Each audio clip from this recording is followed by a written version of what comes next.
Welcome to our latest tutorial on how to clear all chats in WhatsApp. If you're like many of us, your WhatsApp inbox can quickly become cluttered with old conversations, making it harder to find the messages that matter. Today, we're going to show you a simple way to declutter your WhatsApp experience and start fresh. First, open WhatsApp on your device. Once you're in the app, navigate to the Chats tab.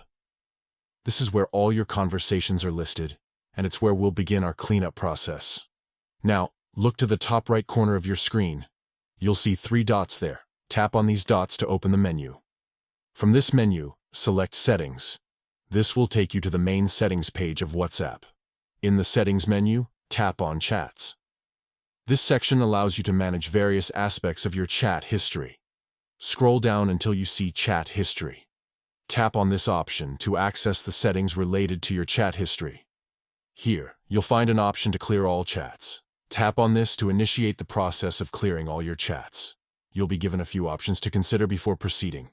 You can choose whether to delete media from your device gallery and whether to delete starred messages. These options allow you to customize how much data you want to remove from your device. Once you've made your selections, tap Clear Chats to confirm. This action will remove all messages from your chats, but it won't delete the chat threads themselves. You'll still see the names of the contacts or groups in your Chats tab, but all the messages will be gone. This process is a great way to free up space on your device and keep your WhatsApp organized. Remember, if you've backed up your chat history before clearing it, you can restore it later if needed. However, any messages sent or received after your last backup will be lost. By following these simple steps, you can give your WhatsApp a fresh start and make it easier to focus on the conversations that are important to you. Thanks for watching, and we hope this tutorial has been helpful in decluttering your WhatsApp experience.